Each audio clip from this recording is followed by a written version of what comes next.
जी Sunaina, start कर दिया आपने? Yes sir. बिस्मिल्लाहिर्रहमानिर्रहीम।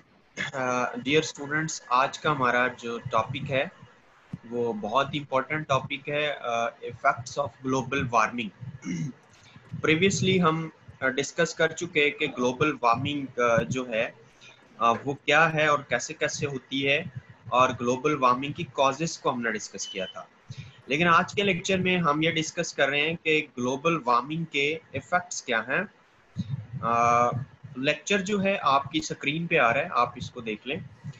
इफेक्ट्स ऑफ ग्लोबल वार्मिंग, ठीक है, ये हमारा टॉपिक है और हम देखेंगे वन बाय वन। इसको आपने एंड तक मेरे साथ रहना है और देखना है कि ग्लोबल वार्मिंग के क्या इफेक्ट्स हैं, और इनसे इन इफेक्ट से आपने बचने की भी कोशिश करनी है और इनके लिए प्रिकॉशनरी भी आपने अप्लाई करना है, सोचना है, क्योंकि आप इन्वायरमेंटल स्टडीज के स्टूडेंट्स हैं। तो सबसे पहला जो इसका इम्पैक्ट है वो melting of polar ice caps है। ठीक है, you know, ice is melting worldwide, specially at the earth pole. Earth pole समझते हैं ना आप? मतलब जैसे साउथ पोल है, नॉर्थ पोल है, यानी अपोजिट जो साइड्स होती हैं जमीन की, उनकी बात हो रही है। तो this includes mountains, glaciers, ice sheets covering West Antarctica and Greenland and Arctic sea ice। आपको पता है कि अंटार्कटिका एक ऐसा पूरे का पूरा ऐसा कंटिनेंट है, ऐसा बड़े आजम है जहां पे बस ग्लेशियर्स ही हैं, जहां पे जिंदगी एग्जिस्ट ही नहीं करती। तो वहां पे टेम्परेचर जो है बहुत मतलब -70, -60, -50 तक रहता है। तो वो जो आइस पोल्स हैं वो भी सारे क्या कर रहे हैं, वहां पे मेल्ट हो रहे हैं। ठीक है, और ये ग्लोबल वार्मिंग की वजह से हो रहा है। तो I think so you clear about it.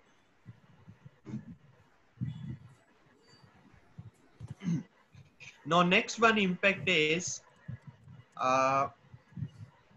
I have shown you a pictorial representation decline of an endemic animal and plant species। कुछ एनिमल्स, कुछ बर्ड्स और कुछ उसके अलावा प्लांट्स ऐसे हैं जो कि ग्लोबल वार्मिंग की वजह से एंड हो रहे हैं। आपकी स्क्रीन पे ये सामने आपके नजर आ रहा है, ये जो फिलिपाइन का टेरिसियर है, ठीक है, ये आप देख रहे हैं एनिमल है, एनिमल की एग्जांपल है। ये ग्लोबल वार्मिंग के अंदर एग्जिस्ट नहीं कर सकता, ये खत्म होता जा रहा है। उसके अलावा ये आप देखें कि ये ट्रिप्टिक हॉर्नबिल जो है, ये एक परिंदा है और ये भी ग्लोबल वार्मिंग में एग्जिस्ट नहीं कर सकता, ये खत्म होता जा रहा है। इसके अलावा ये फिलिपाइन ईगल आपको नजर आ रहा है, फिलिपाइन ईगल जो है ये खत्म होता जा रहा है। उसके अलावा ये फिलिपाइन स्पॉटेड डियर है, ठीक है, ये भी ग्लोबल वार्मिंग में एग्जिस्ट नहीं कर सकता। ठीक है, तो ये भी खत्म होता जा रहा है। उसके अलावा ये कितना प्यारा ये बर्ड है, मिंडेंडो ब्लीडिंग हार्ट, ठीक है, तो ये भी खत्म होता जा रहा है। तो ये सब इतनी ब्यूटी ऑफ नेचर जो है ये फिनिश होती जा रही है ग्लोबल वार्मिंग की वजह से। ठीक है, तो हमें क्या करना चाहिए फिर? हमें ग्लोबल वार्मिंग को रोकना है किसी न किसी तरीके से। जिसकी ग्लोबल वार्मिंग को हम किस तरह रोक सकते हैं, हम क्या प्रिकॉशंस उसके लिए कर सकते हैं, इंशाल्लाह नेक्स्ट किसी लेक्चर में हम डिस्कस करेंगे। इसके अलावा आप प्लांट्स देखें तो ये जो प्लांट्स हैं, जिसमें सबसे पहले अगर आप देखें तो आपके सामने आ रहा है ये नेफेंटिस, विंटरकोसा, कैमिया, ठीक है। इसके अलावा ये बेसिंगटोनिया, एसेंटियाका, उसके अलावा ये लैंग यांग है, और उसके अलावा ये वॉलिंग वॉलिंग है। ये मतलब एक बड़ी प्रेशियस किस्म की और बड़ी हसास किस्म की स्पीशीज हैं प्लांट्स की, जो कि ग्लोबल वार्मिंग की वजह से या तो खत्म होते जा रहे हैं या बहुत ही मिनिमाइज हो गए हुए हैं। ठीक है, तो ये सारे ग्लोबल वार्मिंग के इफेक्ट्स हैं। अंडरस्टैंड अबाउट इट ना? थोड़ा सा आगे चलते हैं, मैं फर्दर आपको ग्लोबल वार्मिंग के इफेक्ट्स बताता हूँ। further, if you can see at your screen, precipitation, increase in precipitation, यानी आपका रेनफॉल बढ़ता है, स्नोफॉल बढ़ता है, या स्लीट जिसे कहते हैं, ये यालाबारी जिसे कहते हैं, वो जब ज्यादा हो जाती है cross the globe on average, तो मतलब ये किस वजह से हो रही है? ये भी ग्लोबल वार्मिंग की वजह से हो रही है। जब जमीन गर्म होती है तो बारिशें भी जो है वो आपको पता ही है, आपने डायलॉग भी सुने हुए हैं, जब बारिश आता है तो पानी आता है, जब बारिश ज्यादा आता है तो फिर पानी ज्यादा आता है। ठीक है, इस तरह स्लीट ज्यादा आती है, इस तरह जो है ग्लेशियर्स, स्नोफॉल भी ज्यादा होती है। और आपने देखा कि हर दफा ये जो है ना रिकॉर्ड होती है, स्नो फॉलिंग भी होती है, बारिशें भी रिकॉर्ड होती, पिछले रिकॉर्ड तोड़ देती हैं। ठीक है, तो ये सारा ग्लोबल वार्मिंग की वजह से होता है। ठीक है ना। इसी तरह अगर हम फर्दर आगे चलें तो I am going to share you अस्सलाम वालेकुम the sir. Further effect of global warming, increase in population of pests. अब ये पेस्ट्स क्या हैं? ये मतलब ये आप देख रहे हैं, ये माउस देख रहे हैं आप यहाँ पे। ठीक है, ये क्या करता है? नुकसानदेह होता है। अगर ये मतलब आपकी क्रॉप्स में जाता है, फील्ड्स में जाता है, तो ये नुकसान पहुंचाता है वहां पे।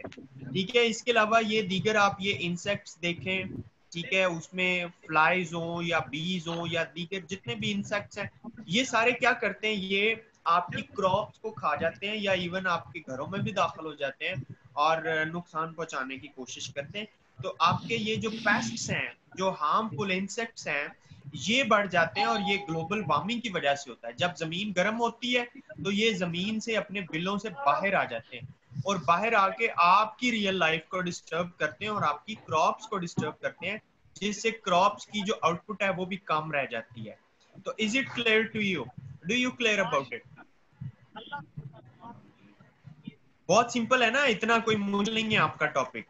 इफेक्ट्स ऑफ ग्लोबल वार्मिंग, अगर आप ये देखें, डिक्लाइन इन एग्रीकल्चर हार्वेस्ट, देखो जो एग्रीकल्चर का हार्वेस्ट है वो भी तो डिक्लाइन हो रहा है। ठीक है, और वो भी ग्लोबल वार्मिंग की वजह से हो रहा है, क्योंकि जब देखो आपका जब आपकी ग्लोबल वार्म हो रही है और इतना क्रॉप्स इतनी होती नहीं है, जब कम होगी तो जारी बात है उसकी हार्वेस्टिंग भी कम होगी, हार्वेस्टिंग कम होगी तो आउटपुट कम होगा, तो इसीलिए ये ड्रॉट्स वगैरह भी आते हैं। और आगे चल के मैं आपको ड्रॉट्स की भी एक एग्जांपल दिखाता हूँ। ठीक है, और ड्रॉट्स के अलावा और भी कुछ चीजें हैं जो बहुत इंटरेस्टिंग है देखने के लिए।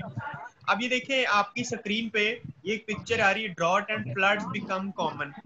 ठीक है, तो ये ड्रॉट क्यों आते हैं? क्योंकि आपकी जो क्रॉप्स हैं वो कम है, लेस हार्वेस्टिंग हो रही है। ठीक है, तो खुराक जब खुराक नहीं पहुंचती तो इसी को ड्राट हम कहते हैं।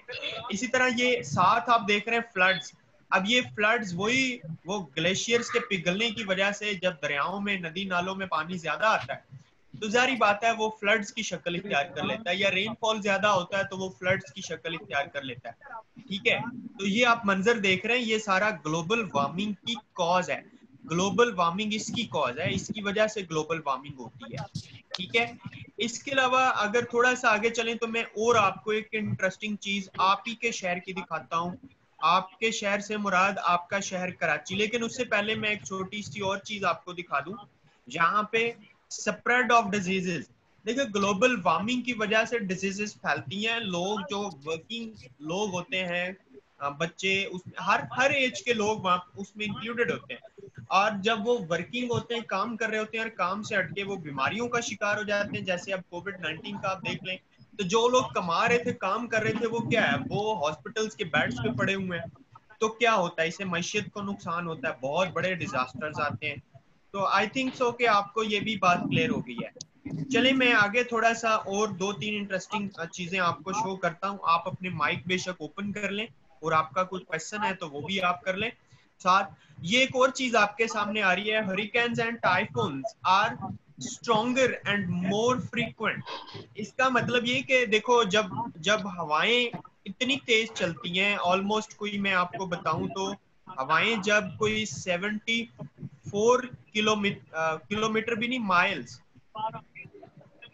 74 माइल्स पर आवर, ठीक है ना, पर आवर जब चलती हैं, तो ये बड़ी तेज हवा का चलना है, इसी को हम हरिकेन और टाइफून्स कहते हैं। और उसकी वजह से क्या होता है कि लोगों के मतलब मकान की छतें उड़ जाती हैं, लोग उड़ जाते हैं, ठीक है।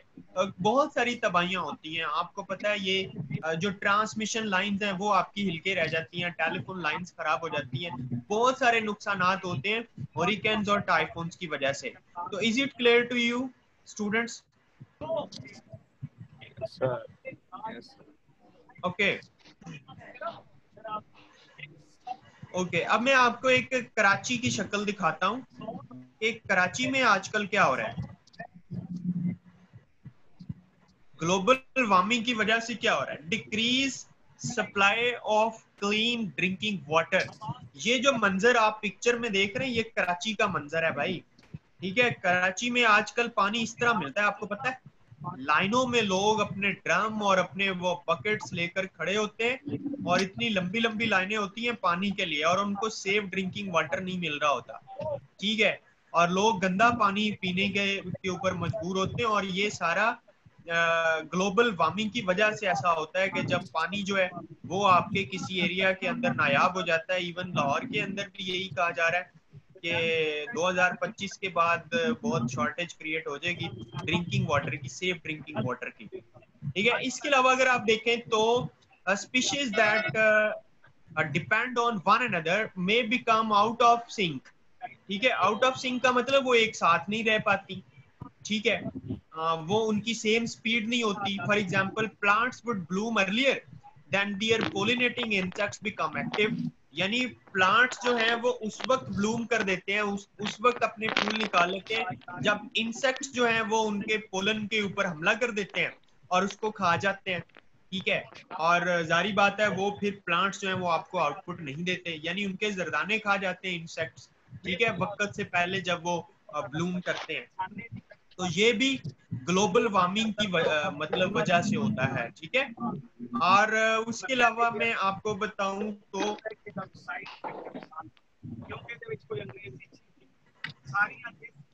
लास्ट वन स्लाइड, अगर आपका कोई क्वेश्चन है तो भी पूछ लें। इकोसिस्टम विल चेंज, इको जो आपका एक नेचुरल इकोसिस्टम है वो चेंज हो जाता है। Some species will move farther northern और become more successful, others won't be able to move and become extinct। मतलब कुछ स्पीशीज तो ग्लोबल वार्मिंग की वजह से मूव कर जाती हैं, ठीक है, लेकिन कुछ स्पीशीज जिनका गुजारा उनके बगैर नहीं है वो वहीं की वहीं रह जाती हैं, वो मूव नहीं कर सकती। उसकी वजह से क्या होता है, आपका नेचुरल जो इकोसिस्टम है वो तबाह हो जाता है, ठीक है। तो होप सो कि आपको ग्लोबल वार्मिंग के इफेक्ट्स क्लियर हुए होंगे। अगर आपका कोई क्वेश्चन है काइंडली तो आप क्वेश्चन कर लें, otherwise we have to end this session, and inshallah we will join each other in a next session. Is it clear to all of you? Yes sir yes Okay, Allah Hafiz. अल्लाह हाफिज़ sir.